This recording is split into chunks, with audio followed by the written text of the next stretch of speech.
Stop Everything Australia, the actors have spoken. Those people who lead normal, balanced, sane lives and have to deal with all the same day-to-day issues we all do, like whether our Evian water supply is running low or our Met Gala outfit will dazzle the crowds.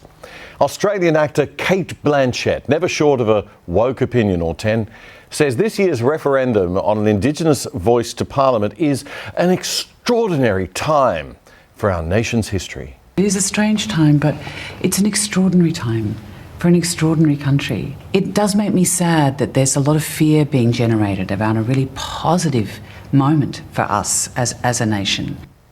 So let's see. Activists want to change our constitution to include an entire chapter, not just a clause, but an entire chapter, which will demand a special voice to Parliament for a specific group of people based on their race, based on the fact that their ancestors, and maybe just one or two of their ancestors too, by the way, got here first.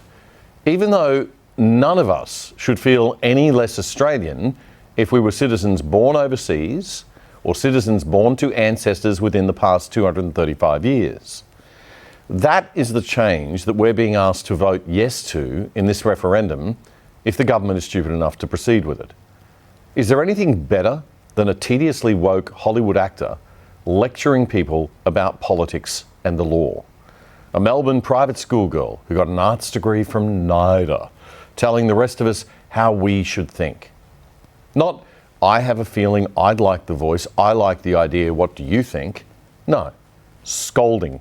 Scolding us as if we are not as smart as she is, as if we are somehow foolishly fearful, sad little conservatives and classical liberals who don't understand the deep feeling humanity of the far morally superior woke left.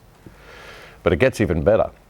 Now she's going to lecture us about the law and the Constitution with that NIDA education. And we have to remember that the primacy of Parliament is not under threat. It's not under threat. It's just that, Parliament is a place where the important issues of the day are debated and all points of view are listened to, and the government, the Parliament makes legislation, they make decisions, the Parliament makes those decisions. Right. The thing, just the vibe of the thing. Nothing quite like getting a civics lesson from a condescending Hollywood movie star, is there? The primacy of Parliament is not at risk, that is true. But the fairness of it is, when you allow a special group or a special chamber, if you like, to give special voice to 3% of the population based on their racial heritage, that is a very serious step in the direction of a specific ideology, left-wing identity politics. We're giving special privilege to a race in our constitution.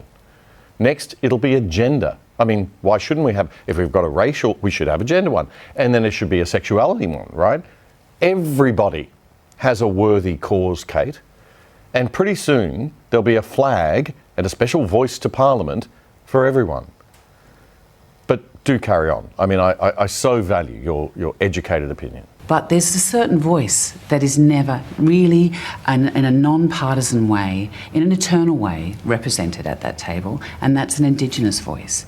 And it's time we evolved to include all Australians. And it's the more inclusive cultures are, the more vibrant they are. And I think it'll be a sad moment if we miss this opportunity. We don't want to look back. It's all about the feels. She's an actor. So we've got to all, just kind of, feel it. Turn off our brains, disengage all rational, careful consideration, and just go for those warm fuzzies. Well, you might want to tell the 11 Indigenous members of our current national Parliament, Cate, that they don't have a voice. I'm sure they'd be very interested to know that.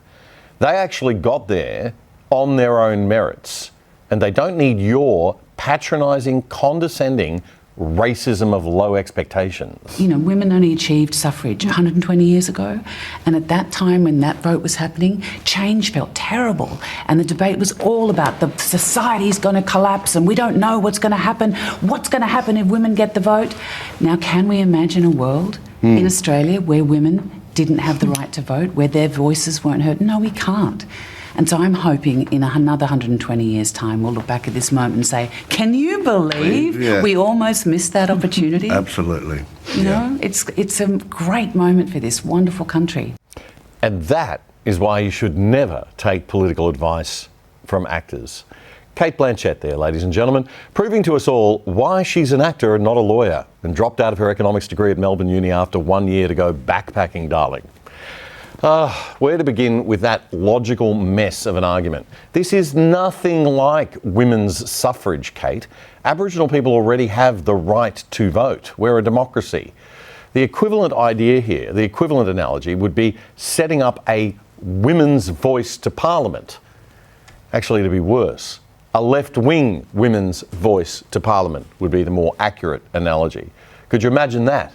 I mean, please do. Please imagine it very, very clearly, folks, because that is what they're asking you to vote yes to. A special chamber with special access and rights of consideration and input over laws that affect everyone, not just them. It's all laws, because all laws affect Aboriginal people. If ever there was a clear case to vote no, Cate Blanchett just defined it perfectly.